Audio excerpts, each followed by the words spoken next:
Eu quero louvar a Deus o privilégio de poder participar de um momento tão profético, tão singular. Eu tenho certeza que o que Deus tem preparado para vocês, o que Deus tem preparado para esta igreja, é algo extraordinário.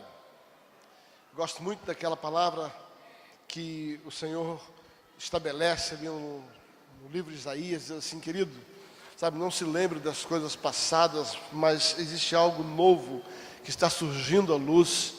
E eu creio que isso tem muito a ver com tudo que Deus tem realizado a respeito de vocês. Queridos, quando nós nos deparamos com algumas situações na nossa vida, tem duas opções. Uma, você se deixa envolver pelo problema ou você vive pelo propósito. Você tem duas opções. Ou você fica assentado em cima do problema, chorando, lamentando, ou você entende que há um propósito de Deus. Eu decidi viver pelo propósito, independente do problema. Então, eu quero desafiar vocês, talvez a gente conheça a maioria de vocês, né? Ou pelo menos somos conhecidos da maioria de vocês. Existe algo que Deus tem estabelecido especificamente para vocês. Há um propósito no coração de Deus. Na verdade, nada que acontece na nossa vida acontece sem a permissão do Senhor. É muito difícil às vezes entender esse conceito, porque a gente olha Deus como um Deus bondoso, e que muitas vezes, por que isso aconteceu na minha vida? Por que Deus permitiu que isso acontecesse? Na integridade do meu coração tem servido a Deus, e isso aconteceu. Deixa eu dizer para você, normalmente, o palco que o diabo arma para te derrubar, é nesse palco que o Senhor sobe para ser glorificado. Então, não se gaste muito tempo, não perca tempo da sua vida com lamentações, com porquês. Existe algo que Deus quer fazer, algo novo que Deus quer fazer. Se vocês focarem no propósito, vocês serão felizes. Se vocês focarem no problema, vocês serão problema.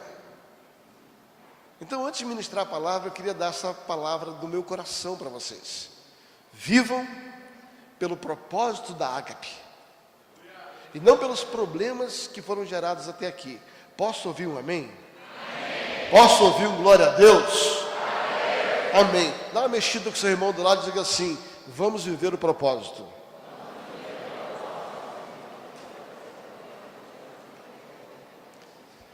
Eu hoje pastoreio a Comunhão Cristã Verdade de Vida em São Paulo. Tem sido uma alegria pastorear aquela igreja.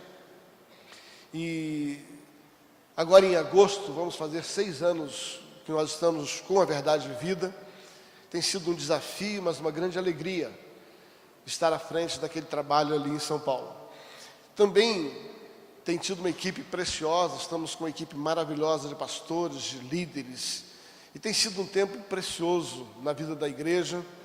Temos um projeto fantástico que Deus tem nos abençoado para estabelecer naquela cidade. Estivemos agora essa semana aqui em Campina Grande do Sul, num evento de pastores, organizamos um evento de pastores. Estavam ali alguns irmãos presentes. E eu saí daqui na sexta-feira, a pastora Mirna estava ministrando as esposas dos pastores. E eu estava ministrando ali com outros irmãos, os pastores. E nós retornamos na sexta-feira à tarde para São Paulo. Ontem eu ministrei num congresso de pastores para 550 pastores em Santo André. Cheguei 2 horas da manhã em casa, peguei um voo pela manhã, estou aqui, terminando daqui, pego um avião e hoje à noite eu prego na igreja. Sabe qual é a minha adrenalina? Servir a Deus e servir o corpo de Cristo. Eu quero dividir uma palavra de Deus com você. Abra a sua Bíblia, por gentileza. No livro de Atos, capítulo de número 10. Atos, capítulo de número 10.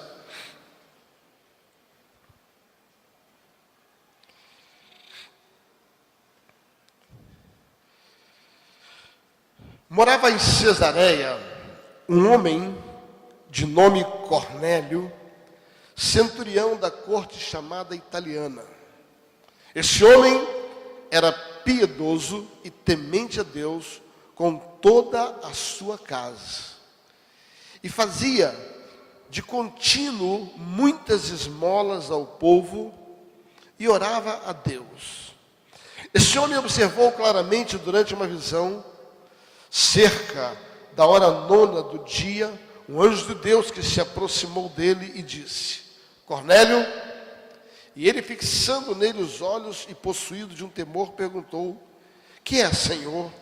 E o anjo lhe disse: as tuas orações e as tuas esmolas subiram para a memória diante de Deus. Senhor, obrigado por esta palavra. Que o teu Espírito nos ajude a ministrar esta palavra nesta manhã. E eu declaro, Deus, que esta palavra não será distorcida, não será sufocada, esta palavra não será roubada, mas ela cairá numa terra fértil, e ela produzirá a 100 por 1, em nome de Jesus. Levanta a sua mão e diga assim: o meu coração é uma terra fértil, e eu declaro que a semente da palavra do Senhor, que está sendo lançada, encontrará no meu coração uma terra preparada, adubada para produzir. Amém? Eu concordo em nome de Jesus. Sabe, queridos, eu não vou dar um tema a esta mensagem, mas eu quero dizer algo. Nada que você faz para Deus passa desapercebido por Deus. Repita comigo: nada que você faz para Deus passa desapercebido por Deus. Essa história é uma história interessante porque, apesar desse homem ser um centurião, ser um romano, ser um homem ligado à corte romana, ser um enviado de César, ser um homem responsável pela ordem, né? Era a autoridade militar que existia sobre aquela ocasião. Apesar desse homem não pertencer à nação de Israel, não viver os princípios e nem os mandamentos estabelecidos nas leis segundo a cultura judaica, esse homem era um homem que tinha algumas virtudes. Esse homem era um homem que a Bíblia faz questão de enaltecer algumas das suas virtudes. Interessante que você vai ver ao longo da Bíblia, Jesus e a própria palavra de Deus elogiando pessoas que não estão dentro da nação de Israel, não estão dentro do contexto da nação de Israel. E a Bíblia reconhece que, apesar destas pessoas não terem sido criados dentro da doutrina judaica, dentro da doutrina de Israel, elas tinham algumas verdades, elas praticavam alguns valores, alguns princípios que verdadeiramente agradavam a Deus. Existe um outro centurião em Lucas capítulo 7, que a Bíblia fala que Jesus elogiou a sua fé em função do seu tipo de vida, da forma como ele amava pessoas, da forma como ele amava a sua autoridade, da forma como ele amava o próprio povo, construindo uma sinagoga para eles. Sabe o que me chama a atenção em tudo isso? É esse contraste, é essa dualidade, essa complexidade, que é você ter pessoas que não têm ensinos religiosos e são tão íntegros. Em contrapartida, você tem pessoas dentro da palavra de Deus, que a própria palavra de Deus diz, do próprio Paulo, assim, quanto esse tipo de gente nem cumprimenta. Então, queridos, o que faz uma pessoa ser aceita diante de Deus ou não é o quanto ela frequenta a igreja, não é o quanto ela lê a Bíblia, não é o quanto ela prega, mas é o quanto ela vive os princípios e as verdades. Sendo assim, Deus não faz acepção de pessoas. Deus não abençoa pessoas por aquilo que elas dizem que são, mas por aquilo que elas são. Quando eu vejo a Bíblia, que é tão condensada em relação a uma história tão longa, ter o capricho de colocar pessoas como esse homem, um centurião, que não tinha nenhuma ligação com o judaísmo. Quando eu vejo a Bíblia ter o capricho de colocar homens como esse, agora me faz lembrar aqui aquela história onde Abraão está negociando a sua esposa, negando ela como mulher, e o rei, na inocência do seu coração, se prepara para ter uma noite com aquela mulher que ele não sabia se é casada. Ali é um ensinamento tremendo. Deus desce com o anjo e fala assim: rapaz, não toca nessa esposa, não toca nessa mulher, ela é casada. Aquele rei diz assim, sabe, na inocência do meu coração, querido, ele não era um rei ligado às verdades judaizantes. Ele não era um rei, vivia os princípios. Ele não tinha suas experiências com Deus. Mas Deus falou assim, porque eu vi a inocência do seu coração, eu vi a retidão do seu coração, eu desci para te avisar. Queridos, Deus não está fazendo acepção de pessoas, Deus faz acepção de comportamento. Deus não faz acepção de títulos, Deus faz acepção de intenções. Não é o que você faz, mas a intenção com que você faz. Não é o seu título, o seu currículo. Textos como esse, desse centurião de Atos capítulo 10, que a Bíblia diz que esse homem era um homem temente a Deus, era um homem que andava como um homem reto diante da terra, era um homem que todo, não somente ele, mas era um exemplo de família, toda a sua casa orava, servia a Deus, do seu jeito. A Bíblia diz que Deus olha para esse tipo de gente, e faz questão de mencioná-lo num compêndio de poucos heróis na fé. Interessante que aqui é uma verdade muito forte, que fala a respeito de ações. Ele está dizendo assim, o que você faz, isso chama a atenção de Deus. Mas aqui fala de uma coisa interior e de uma coisa exterior. Ele fala assim, aquilo que você faz, as suas orações, aquilo que está dentro de você, aquilo que você ama, mas também as suas esmolas, aquilo que sai de você, essas duas coisas, o que você é e o que você faz, isso chama a atenção de Deus. Queridos, uma pessoa abençoada, que Deus reconhece, é aquela que aquilo que faz corresponde àquilo que é. Toda pessoa que cresce mais por fora do que por dentro se perde. Por isso, vocês começam grande por fora, mas vocês precisam ser maiores por dentro. Se na caminhada de vocês, o externo for maior do que o interno, a tendência é se perder. Então essas duas coisas precisam caminhar juntos. Quem eu sou e o que eu faço. As minhas orações e as minhas esmolas. Agora, queridos, mesmo assim, você vai descobrir na Bíblia Sagrada que mesmo você alinhando aquilo que você é com aquilo que você faz, você não está isento de problemas. Você não está isento de injustiça. Você não está isento de passar situações difíceis. Há uma história no Velho Testamento, aliás, há um capítulo no Velho Testamento que me chama muita atenção, eu gosto muito dele. Está lá em 2 Reis, capítulo número 4. Todo o capítulo, eu não vou pregar sobre ele todo, mas eu quero só destacar duas coisas interessantes nesse capítulo de 2 Reis, capítulo 4.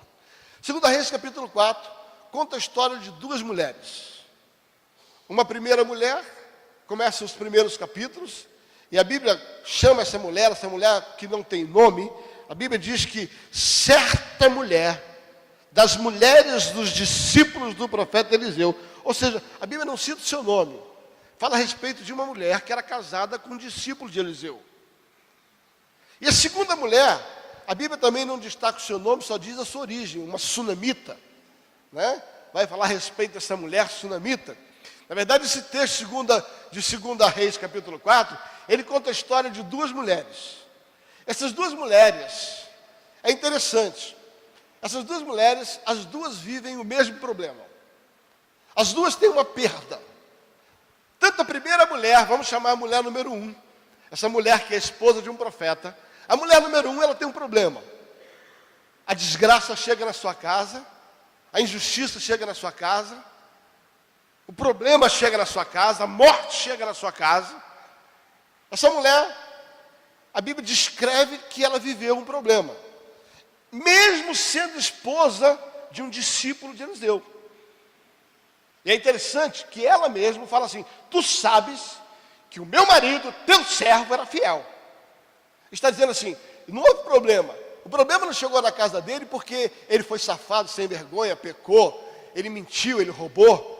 Ela chega dizendo assim, por que ela chega? Ela chega com autoridade. Ela chega, você sabe que o meu marido, o seu servo, ele era fiel. Só que agora morreu. Tinha um problema em casa. A desgraça pisou dentro da nossa casa, ele morreu. Pior, ainda deixou uma pancada de dívida. Aprenda uma coisa. Não adianta só você ser crente, você tem que ser crente e tem que ser organizado. Você tem que ser crente e ser uma pessoa disciplinada. Porque aqui tinha um homem de Deus que administrava mal os seus bens. Era um homem de Deus, era reto, mas tinha uma má administração. Era negligente com as coisas naturais. E aí, deixa dívida. E agora a mulher está desesperada porque vem os credores e querem tomar seus filhos. Queridos, nesse primeiro episódio, eu vejo um tipo de igreja, um tipo de crente. Gente que ama Deus, gente que é fiel a Deus, mas gente que não se prepara para o dia da dificuldade. Gente que não cria patamares legais para serem abençoados nos dias difíceis. A segunda história conta a história de uma mulher sunamita. Eu não vou ler o texto. Mas, enfim, o texto diz o seguinte. Ela falou assim, vai comigo lá. Vou ler parte do texto. A partir do versículo 8. Certo dia passou Eliseu a Sunem, aonde se achava certa mulher rica, a qual o constrangeu para comer o pão. Daí, todas as vezes que passava por lá, entrava para comer. Ela disse ao seu marido, vejo que este homem que passa sempre por nós é um santo homem de Deus. Façamos-lhes, pois, um quarto, um pequeno quarto, obra de pedreiro, e ponhamos ali naquele lugar uma cama, uma mesa, uma cadeira, um candeeiro, e quando ele vier até a nossa casa, retirar-se-á para ali. Um dia, vindo ele ali, retirou-se para o quarto e se deitou. Então disse ao seu moço Geazi, chama a sunamita. E chamando ele, ela pôs-se diante do profeta. Este disseram ao seu moço, diz-lhes, eis que tudo que tens feito por nós, preste atenção, tudo que tens feito por nós é muito precioso, está nos constrangendo. Haverá alguma coisa que se fale a seu favor ao rei ou ao comandante do exército? Aquela mulher disse, habito no meio do meu povo e estou feliz. Então disse o profeta, o que há de se fazer por ela? Geazi respondeu, ora, ela não tem filho e seu marido já é idoso. Disse Eliseu, chame-a. E chamando ele, ela se pôs à porta. Disse, pois, o profeta, por esse tempo, daqui a um ano, abraçarás a um filho. Até aqui. Você vai ter duas realidades, duas mulheres. Eu chamo a primeira mulher do crente reativo. E o segundo do crente proativo. O primeiro, aquele que não se prepara para o dia da dificuldade. O segundo, aquele que estabelece camas proféticas para no dia da dificuldade ter um direito legal para ser socorrido. A primeira mulher tinha o seu marido idôneo, o seu marido íntegro. A Bíblia fala a respeito da vida dela, mas um dia o problema bateu na casa dela, a dificuldade bateu na casa dela, e ela então se viu desesperada. Essa mulher chega aqui como desesperada diante do profeta, dizendo assim, olha, chegou um problema na minha casa, o que é que eu faço? O que é que eu faço? Todas as vezes que nós não estabelecemos patamares de direitos legais, que nós não fazemos a nossa parte também de maneira prática, não só de maneira espiritual, quando o problema chega, a tendência é ficarmos desesperados. O segundo crente é o crente proativo, a mulher proativa, a mulher que tinha sua vida íntegra, o seu marido íntegro, mas ela construiu direitos legais, ela estabeleceu algo, pela qual o dia que a dificuldade chegou na casa dela, e a Bíblia diz mais à frente, que essa mulher teve um filho, e esse filho, certo dia, indo sair com o pai, teve uma dor de cabeça e veio a falecer. No primeiro caso, a mulher perdeu um bem, o seu marido. No segundo caso, a mulher perdeu um filho. Essas duas mulheres que estão dentro do mesmo contexto, do mesmo capítulo, elas falam a respeito de duas realidades, duas pessoas que perderam algo, duas pessoas que foram acometidas de um problema, foram acometidas de uma dificuldade. A primeira entrou num desespero. A segunda história é uma história interessante porque aquela mulher que não tinha filho, que havia cuidado do profeta, essa mulher perdeu um filho. Só que no decorrer da história, a Bíblia diz que em vez dela sair desesperada atrás do profeta, e aliás o profeta era o mesmo, ela pega aquela criança, e ela coloca aquela criança na cama que ela fez para o profeta. E ela vai de encontro ao profeta. A primeira mulher chega desesperada e diz assim: resolva o meu problema, eu não sei o que fazer. A segunda mulher chegou, e quando ela chegou, o mesmo profeta perguntou assim: está tudo bem com o seu marido? Ela disse: está tudo bem. Está tudo bem com você? Está tudo bem. Está tudo bem com o seu filho? Ela disse: está tudo bem. A cabeça dela só morreu, mas está tudo bem. Queridos, por favor, não sei se está entendendo o que eu estou dizendo. Dá para entender dois comportamentos diferentes? Duas pessoas que passaram por uma perda, duas pessoas, e não é capricho, mas é propósito, que os dois textos estejam inseridos um após o outro. Duas pessoas que serviam a Deus, duas pessoas que estavam estabelecidas na casa de Deus. Uma, o problema chega e se desespera, o outro problema chega e ela diz: está tudo bem. Queridos, o que é que faz a diferença? Qual a diferença entre uma pessoa e outra? As duas sofreram um dano, as duas sofreram uma perda, as duas sofreram uma injustiça. As duas tinham a sua vida estabelecida na casa de Deus. As duas haviam servido ao profeta. Qual é a diferença entre uma e outra? Eu vou lhe dizer. Porque tem muito crente que trabalha muito na base da admiração, trabalha muito na base da empolgação e pouco na plataforma da ação.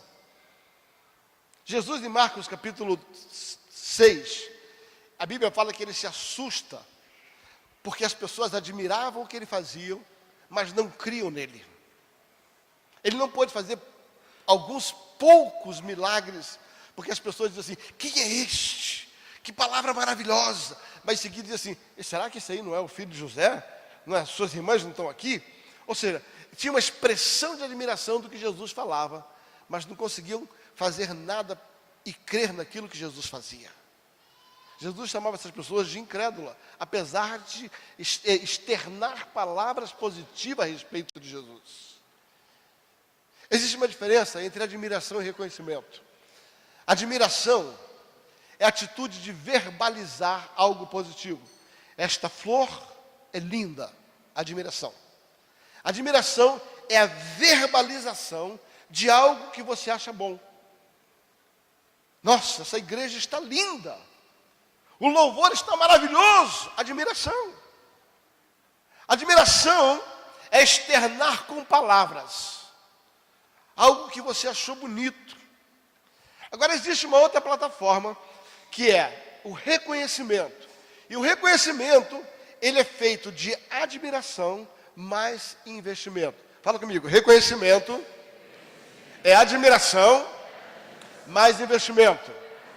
Queridos, a segunda mulher, ela diz assim: marido, vejo que esse que passa por nós é um santo homem de Deus. Admiração. Só que ela não parou neste campo. Ela falou assim: façamos para ele. Todas as vezes que, além de externar palavras positivas, você começa a construir algo, investir algo, todas as vezes que você passa pelo campo da admiração, mais investimento, você entra no campo do reconhecimento. 1 Crônicas, capítulo número 29, a Bíblia fala sobre Davi. No versículo 3, ele diz assim: eu amo a casa do meu Deus. E porque amo a casa do meu Deus, Davi construindo a casa assim: porque eu amo a casa do meu Deus. Repita comigo: porque eu amo a casa do meu Deus. Ele diz assim no versículo 3: do meu tesouro pessoal. Queridos, se você ama, você tem que manifestar esse amor. Amor não é falação. Aliás, o apóstolo do amor diz assim: não ameis de língua. Amor não é o que você fala, amor é o que você faz. Davi diz no versículo 2, com toda a minha força, porque amo a casa do meu Deus. Versículo 3, dos meus recursos pessoais, tenho trazido para a casa do meu Deus. A partir do versículo 10, Davi começa uma oração. E ele diz assim, porque eu oro, porque eu amo a casa de Deus, eu oro. Você vai descobrir nesse texto de 1 Crônicas, que na verdade, quando você ama, você faz 3 coisas.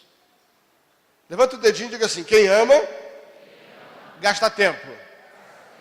Diga assim, quem ama, ora. Levanta o dedinho e diga assim, quem ama, investe recursos.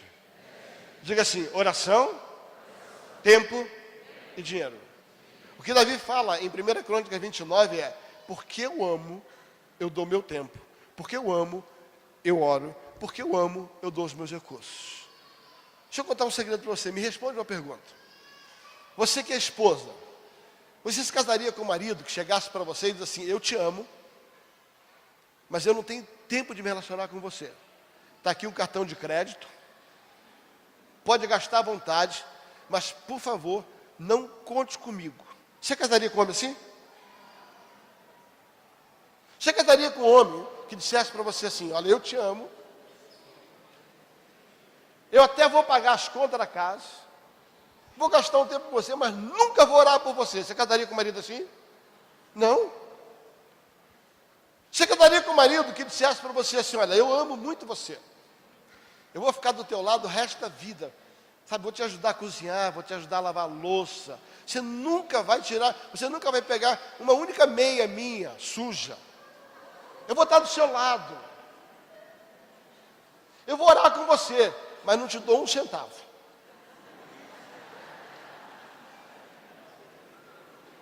Queridos, pode parecer engraçado, mas tem muito casamento alicerçado em cima de 2 pés, um pé só. Esse casamento nunca vai dar certo. O verdadeiro amor é aquele que é manifesto quando você dá tempo, quando você coloca dinheiro no relacionamento e quando você coloca amor através da oração no relacionamento. Ninguém ama de verdade se não fizer essas 3 coisas: tempo, oração e dinheiro. Eu vou repetir, ninguém que diz que ama, ama de verdade se não investir tempo. Vocês estão começando uma obra, nós estamos começando essa obra. Se você não decidir dar seu tempo, não vem com discurso de amor que é furada. Eu amo tanto essa igreja. O que é que você está fazendo por ela? Quanto tempo você vai gastar nela?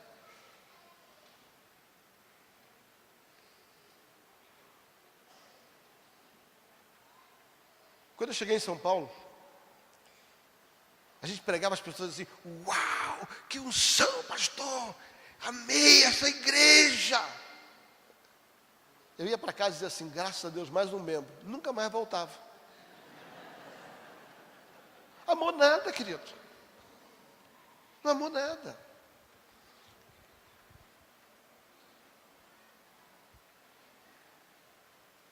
Aí você tem aquele tipo de gente na igreja, que está ali na igreja, até trabalha para a igreja, mas nunca ora pela igreja. Que tipo de amor é esse? Tem gente que até trabalha para a igreja, tem gente até que ora pela igreja, mas não bota um centavo na igreja, querido.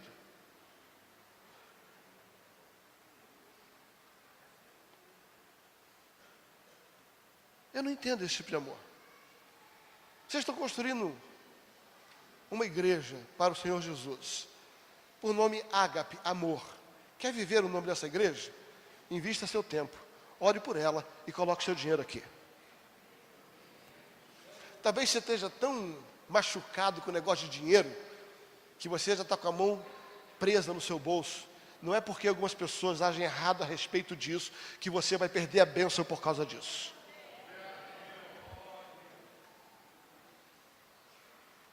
A Bíblia diz em Romanos capítulo 14, versículo 12, cada um vai dar conta de si mesmo para Deus. Quem está agindo errado em relação ao dinheiro vai ter que dar conta a Deus, mas não é porque alguém está agindo errado que é legalidade para você agir errado, porque o dia que você chegar diante de Deus, você vai ser cobrado por aquilo que Ele te pediu para fazer, e não por aquilo que Ele pediu para o outro fazer e o outro está fazendo errado.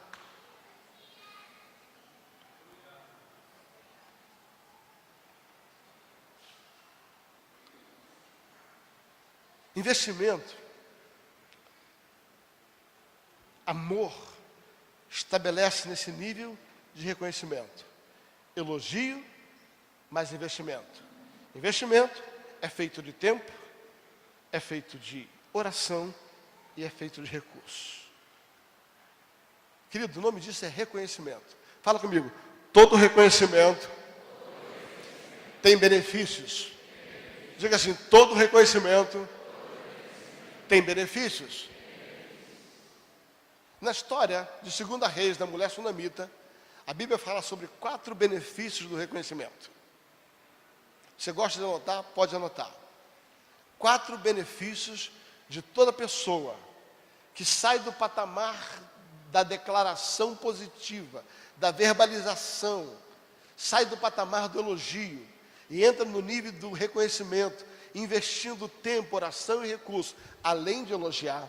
A Bíblia falou sobre 4 tipos de recompensa. Recompensa número 1. Todo reconhecimento tem colheita. Repita comigo. Todo reconhecimento tem colheita. A Bíblia diz que aquela mulher tratava muito bem. Aquela mulher era uma mulher que usava o que ela tinha para abençoar. Aquela mulher chamava a atenção de Deus e chamava a atenção do profeta, porque ela usava o que ela tinha para servir. Aquela mulher, ela era uma mulher rica, ela servia comida, e aí decidiu subir o nível, decidiu construir um quarto, construir uma cama, decidiu subir o seu nível de relacionamento com aquele profeta. Um dia o profeta chega naquela casa, chama o seu servo e diz assim, ó, essa mulher tem nos tratado muito bem. Chama ela. E quando chama ela, o profeta faz uma pergunta, o que há de se fazer por você? Ouça o que eu vou dizer para você. Nunca você vai fazer algo para Deus sem recompensa. Eu vou repetir. Nunca você vai fazer algo para Deus de maneira que você não atraia Ele e Ele traga a recompensa. Lembra que nós começamos no centurião? Ele orava, ele dava esmola e de contínuo fazia isso. E a Bíblia diz que Deus mandou um anjo por aquilo que ele fazia. Aquilo que você faz para Deus não passa desapercebido por Deus. Aquilo que você fez para Deus não está desapercebido no céu. Aquela mulher tratou muito bem o profeta. Aí o que o profeta manda chamar ela? Falou assim, nós temos que dar para você a colheita da sua semeadura. O que se pode pedir ao rei? O que se vai fazer por você? O que se pode pedir ao comandante do exército? Aquela mulher falou assim, eu não preciso de nada. Deus nunca vai ficar devendo nada para ninguém. Olha para o seu vizinho e diz assim, Deus não vai ficar devendo nada para ninguém. Aquilo que você faz por ele, tem colheita. Só que Eliseu agora estava enrolado. Perguntou assim, o que se pode pedir por você? Ela falou assim, não preciso de nada. Eliseu chama Geazi de novo e falou assim, descobre, tem que ter alguma coisa que ela precisa. Geazi vai lá e descobre que aquela mulher era rica, mas ela não precisava mais de dinheiro. Geazi descobre que aquela mulher, apesar de tudo, ela não tinha um filho. Chega para Eliseu e fala assim, descobri. Essa mulher não tem filho. E o marido dela já era.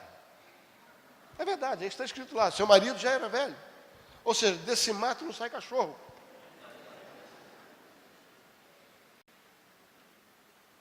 Eliseu falou assim, tá bom, é tudo que eu preciso. Chama aquela mulher e falou assim, dentro de 1 ano, terás um filho. Deixa eu lhe ensinar algo. No mundo natural, se você plantar um caroço de manga, vai dar uma mangueira. Se plantar um caroço de abacate, você vai colher abacate. Se plantou um caroço de laranja, você vai colher laranja. Porque no mundo natural, você sempre vai colher na mesma espécie que você planta. Mas no mundo espiritual, você dá o que você tem e você recebe o que você precisa. Aquela mulher tinha dinheiro, então ela dava dinheiro. E ela não precisava de dinheiro. Aquela mulher deu dinheiro e ela recebeu a sua necessidade. Ela recebeu um filho, porque o filho era a sua necessidade.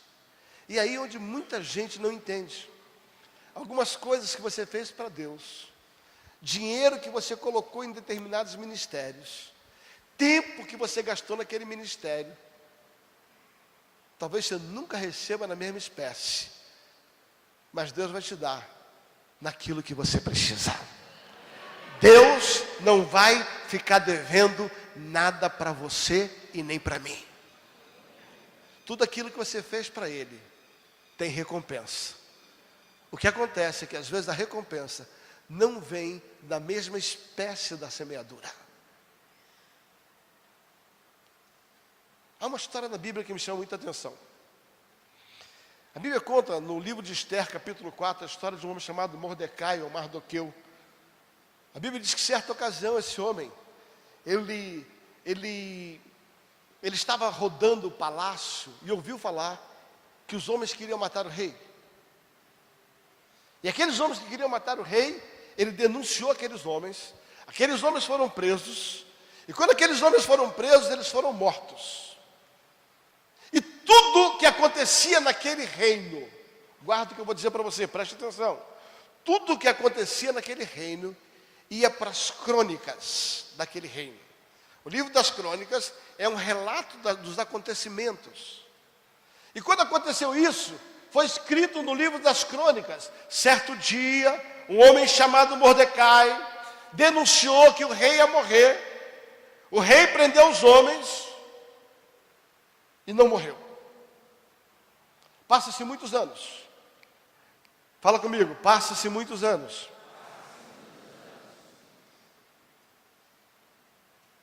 Agora quem está precisando é Mordecai. Um endemoniado chamado Amã decide matar ele. Cria uma forca e diz assim: hoje você vai morrer. Querido, o que tem de Amã querendo matar a gente não é normal. O que tem de Amã preparando forca para matar a gente não é normal. Eu tenho o meu Amã e você tem o seu, ok? O que tem de Amã criando forca e dizendo assim, vai morrer amanhã, preparando cenário para matar, não é normal. Sabe o que Mordecai faz? Ele não se desespera. Ele vai até Esther, fala assim, Esther, quem sabe não foi para um tempo como esse que você está aí? E você deve conhecer a história. Esther intercede junto ao rei. Só que, antes dela interceder, a Bíblia diz que naquela noite, Deus tirou o sono do rei. E o rei ficou sem sono. Na noite que antecedia o juramento de morte, a denúncia de morte, o estabelecimento da morte, Deus tira o sono do rei. O rei sem sono fala o seguinte: chama o escriba aí, chama o cronista, manda ler alguma coisa. 3 horas da manhã, usando a minha imaginação santificada. O que é a imaginação santificada? O que não está escrito, mas pode ter sido assim.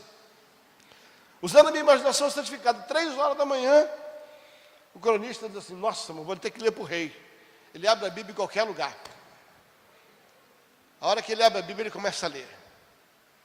Nas crônicas do rei, certo dia, um homem chamado Mordecai salvou a vida do rei. Naquela hora, Deus dá uma mexidinha no coração do rei, porque o coração do rei é como um rio, e Deus inclina para onde Ele quer, na hora que Ele quer. Naquela noite, o rei pergunta, qual foi a recompensa que ele recebeu por aquilo que ele fez? Anos se passaram. Anos se passaram. Eles olham e falam assim, nenhuma recompensa. Deixa eu lhe dizer algo. Algumas coisas que você fez para Deus, que você nunca recebeu recompensa, estão anotadas nas crônicas do céu.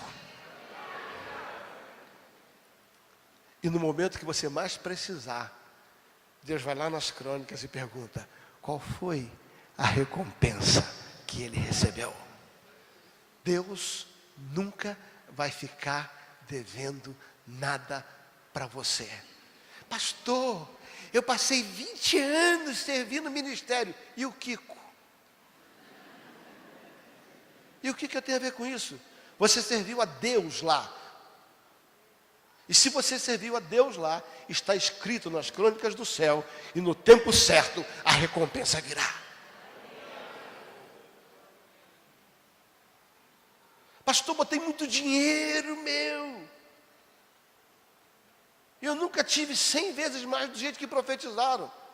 É porque você nem sempre colhe a mesma espécie daquilo que você planta. Você plantou dinheiro, mas colheu emprego. Você plantou dinheiro, mas colheu proteção. Você plantou dinheiro, mas colheu outras coisas. Primeiro benefício do reconhecimento. E reconhecimento é elogio, mas investimento. Investimento é feito em tempo. Investimento é feito em oração. Investimento é feito em recurso. Primeiro benefício, segundo o texto, é que toda colheita, toda semeadura tem a sua colheita. E se você ainda não colheu, está guardado nas crônicas do céu para a hora certa. Ouça os líderes dessa casa. O que vocês estão vivendo hoje é uma colheita de uma semeadura feita lá atrás.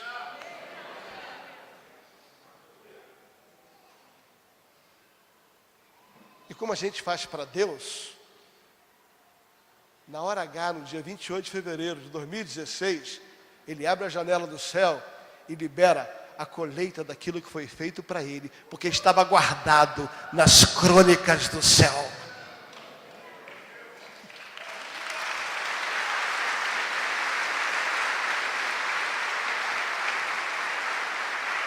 Quando você trabalha para homem, o homem te recompensa. Mas quando você trabalha para Deus, é Deus que te recompensa. Se você está chorando porque o homem não te deu nada, é porque você trabalhou para ele.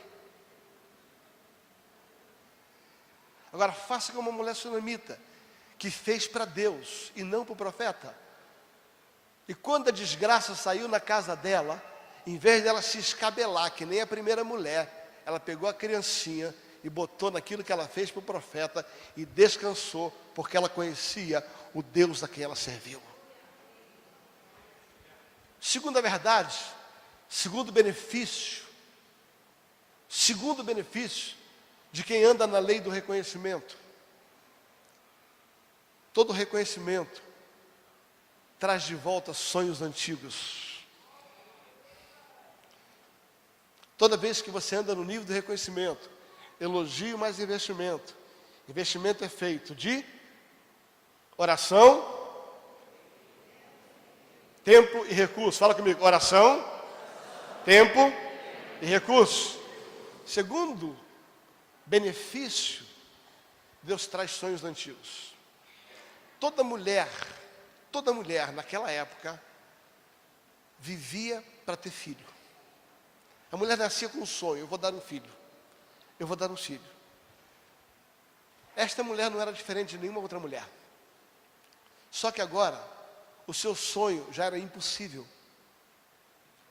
Porque ela já estava velha, o seu marido já estava velho. Eu não estou brincando nem fazendo você rir. Todas as vezes que você vê na Bíblia, já estava velho. Significa, não tinha mais chance natural de ter filho. Abraão já era velho. Zacarias era velho. Essa mulher já era velho. Está falando de impossibilidade natural. Ou seja, o sonho daquela mulher não tinha mais chance de acontecer. Mas porque aquela mulher, além de elogiar, vejo que este que passa por nós é santo homem de Deus, também entrou no patamar do reconhecimento, façamos para ele um quarto. Quando ela entrou nesta lei do reconhecimento, ela acionou o direito de ter de volta os sonhos que já estavam mortos. Eu tenho uma profecia para colocar sobre esta igreja. Ande no reconhecimento, trabalhe para Deus, invista seu tempo, invista seus recursos, invista sua oração, e aquilo que você acha que não vai acontecer, Deus vai trazer de volta. Sonhos que estavam mortos, projetos que estavam mortos, serão ressuscitados. Não sou eu, é a palavra de Deus. Aquela mulher já não tinha mais esperança de ter filhos. A prova disso é que ela disse: não minta para a tua serva. Ela diz assim: não existe mais meio natural. Mas Deus é um Deus que recompensa os nossos investimentos, trazendo de volta sonhos antigos. Eu quero liberar que sonhos que estavam mortos vão ser ressuscitados. Vão ser ressuscitados. Deus está levantando esta casa para que aqueles sonhos mais antigos, que estavam guardados, ou que já estavam perdidos e sepultados, virão à tona em nome de Jesus. Terceiro benefício: todo reconhecimento, ele traz proteção. Vira para o seu irmão e diga assim: todo reconhecimento, ele produz colheita, sonhos antigos, mas traz proteção. 1 Reis capítulo 8, 2 Reis capítulo 8, se você andar 4 capítulos à frente. Sabe como é que começa 2 Reis capítulo 8? A Bíblia começa assim: e Eliseu manda chamar essa mulher sunamita. Passa-se 4 capítulos. Diz assim: olha, deixa eu contar um segredo para você. Vai vir 7 anos de fome sobre esse lugar aqui. A desgraça vai pesar sobre este reino. A mão de Deus finalmente vai pesar sobre este reino. Este reino vai passar por um momento de crise. E a crise vai ser tão grande que vai ser 7 anos de fome. A riqueza deste reino não prevalecerá contra os juízos de Deus. Há um tempo que o juízo é estabelecido. E Deus diz assim: ó, deixa eu contar um segredo para você. O juízo vai vir, mas porque você foi íntegro, eu vou te tirar antes do juízo chegar. Ei, você não entendeu. Você não entendeu. Deus estabelece um juízo assim: o juízo vai acontecer sobre esta nação. Mas porque você foi íntegro e trabalhou para mim, e porque você andou no nível do reconhecimento, o juízo vai chegar. Mas eu estou te avisando: sai fora. Sai fora. Sai fora.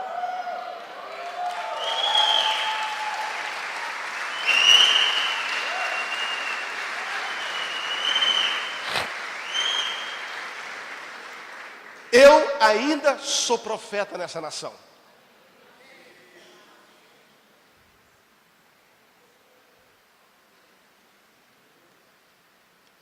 Eliseu chama a mulher.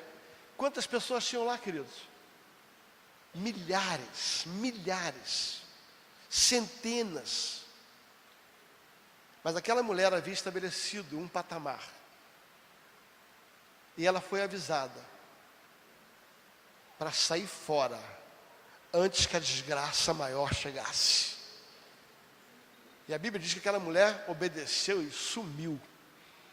Querido, a coisa ficou tão feia naquele reino, mas tão feia naquele reino, que a Bíblia conta que 2 mulheres fizeram um acordo entre si. Não tem o que comer. Acabou o glamour. Então faz o seguinte: vamos fazer um acordo. Você mata seu filho e a gente come seu filho. Embora o contexto seja natural, existe um princípio espiritual sobre isso. Aí a primeira mulher vai lá e come o filho. Quando termina a carne do primeiro filho, aquela mulher que deu o seu filho falou assim: agora me dá o seu. Falou: o meu não. O meu não dou não. Tem muita gente assim, né? que faz acordo, enquanto é do outro eu vou comer, agora a hora que tem que dar o meu eu não como mais. Querida, a coisa estava tão feia, tão feia, tão feia, tão feia, que as mulheres negociaram seus próprios filhos. Deixa eu contar para você, a desgraça, o juízo bateu forte naquele reino. Mas aquela mulher, ela foi protegida pelo investimento que ela fez. Ouça, você não está entendendo.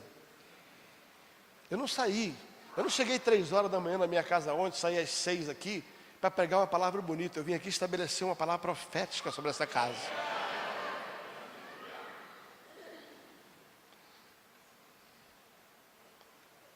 Se você trabalhou para Deus, você vai receber a recompensa dele. Se você trabalhou para Deus, aquilo que não deixaram você fazer, os sonhos que mataram, vai ser ressuscitado. Se você fez para Deus, ouça, se você fez para Deus, Deus vai te tirar antes da desgraça ser estabelecida.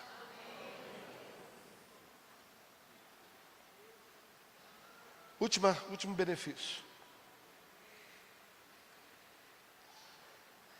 Todo reconhecimento, e reconhecimento é admiração mais investimento, e investimento se faz de tempo, oração e recurso. Todo reconhecimento traz restituição.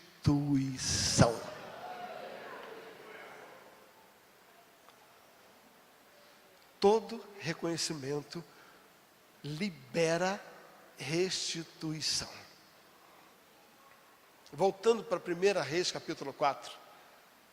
Aquela mulher andou na lei do reconhecimento, foi liberado o sonho dela, o filho, uma semente diferente, uma colheita diferente da sua semeadura. Ela deu dinheiro, ela era rica, ela colocou o que ela tinha, ela recebeu o filho que ela precisava, um sonho antigo foi trazido, ela recebeu a proteção para a desgraça não chegar na casa dela. Mas a Bíblia diz que aquele menino um dia morreu. Mesmo com tudo isso, às vezes o mal bate na porta. Talvez a maioria de vocês saibam, em 2012, eu quase perdi a Mirna por uma questão de câncer. Eu tive que ouvir algumas gracinhas por causa disso. Só que eu sabia em cima de que plataforma eu estabeleci a minha vida e a minha fidelidade. E um dia eu estava dizendo assim: Deus, por que isso? Sabe o que Deus falou comigo? Quando você confia no caráter de uma pessoa, você pode não entender as suas decisões, mas você não questiona, porque você sabe quem está no controle. Eu estava questionando porque minha esposa tem câncer. E Deus falou assim: é em cima dessa plataforma de desgraça que eu vou subir e vou ser glorificado. E você vai ser exaltado. O mal chega. Aquela criança morre. Só que aquela mulher não era uma pessoa reativa, ela era uma pessoa proativa. Em vez dela se desesperar, ela pega a criança, leva para a funerária e enterra. Sim ou não? O que ela fez? Fala comigo. Aquela mulher pegou a criança, pegou o desastre, pegou o problema, pegou a morte, e em vez de chorar, subiu e colocou na cama que ela fez o profeta. Eu chamo de camas proféticas. Aquilo que você faz por Deus é uma cama para você colocar ali o dia do problema, e ali ele ressuscita e te restitui. Eliseu foi lá, ressuscitou a criança e devolveu a criança para ela. Todo reconhecimento libera restituição. Eu declaro restituição sobre a sua vida. Eu declaro restituição de tempo, restituição de recursos, restituição de ministério, restituição de bens. Eu libero e profetizo restituição. Encerrando. Sabe o que eu mais amo em Deus? É que Deus não se limita a fazer qualquer restituição. Quando Ele restitui com juros e com correção monetária. Voltando à história de 1 Reis, capítulo 8, quando acontece 7 anos de fome, aquela mulher está protegida e vai embora. Termina-se os 7 anos. É interessante isso. Quando termina os 7 anos, aquela mulher volta. Ela volta para Sunem. Chegando em Sunem, ela vai direto na casa do rei. Chega na casa do rei, está lá Geazi contando a história dela. Aí Geazi diz assim, olha, pode perguntar para ela a própria história dela. E a mulher conta a história dela, como é que ela cuidou de Eliseu, como é que ela fez um quartinho para Eliseu, tudo que ela havia feito, como é que Eliseu havia ressuscitado o filho dela, como é que ela tinha sido restituída do filho dela. Aí o rei pergunta, o que você veio fazer aqui? Ela falou assim, deixa eu contar para o senhor, eu era rica. Fala assim, era rica. Diga assim, perdi tudo.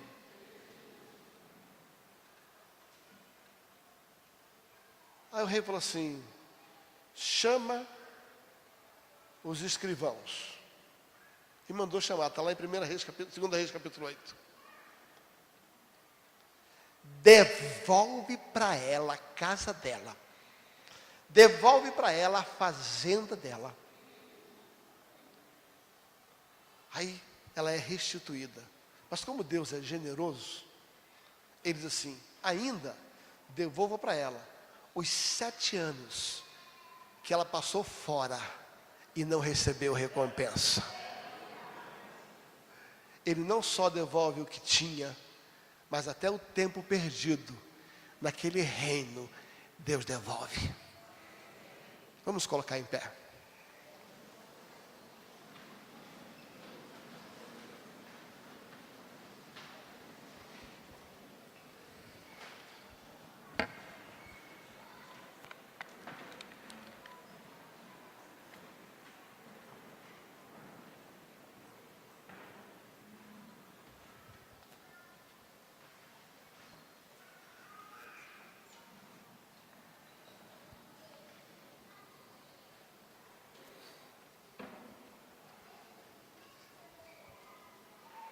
Faça um ato profético, levanta as 2 mãos se você puder.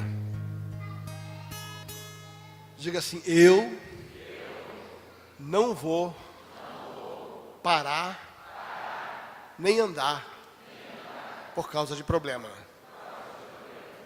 Eu vou andar por causa de um propósito. Tudo que tem poder para te parar, é porque é isso que tem poder para te mover. Se você para porque não tem dinheiro, é porque você só se move por causa dele. Se você se move por causa do elogio, no dia que você não tem elogio, você para. Tudo que tem poder para te mover, isso tem poder para te parar. Se você para por causa do problema, é porque a ausência do problema é a sua força motriz. Mas se você se move por causa de um propósito, o problema não tem poder para te parar.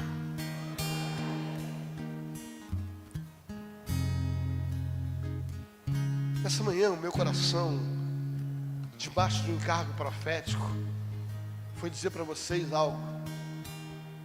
Sejam proativos e não reativos. Pare de reagir. Ai, fulano me machucou, fulano me criticou. Cresça. Cresça. Para com essa criancice, parece criança mimada. Cresce. Doeu muito, querido. Sacode a poeira e vai embora.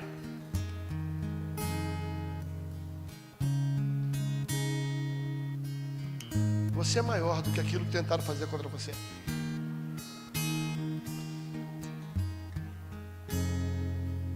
Para de falar, querido.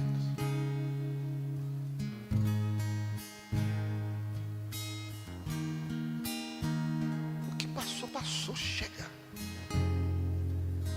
Levanta a cabeça. Tem algo para fazer. Tem vidas para conquistar. Tem uma igreja para ser estabelecida.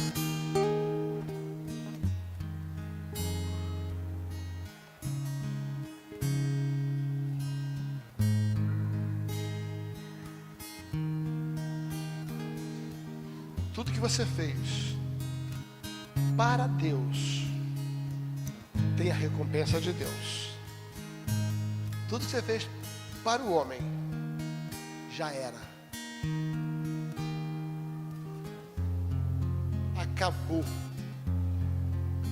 Foi rio abaixo. Tudo que você faz para Deus tem a recompensa de Deus. Deus nunca vai ficar devendo nada para você. Pode ser que Ele te dê uma colheita diferente da sua semeadura, mas Ele não vai ficar devendo nada para você não.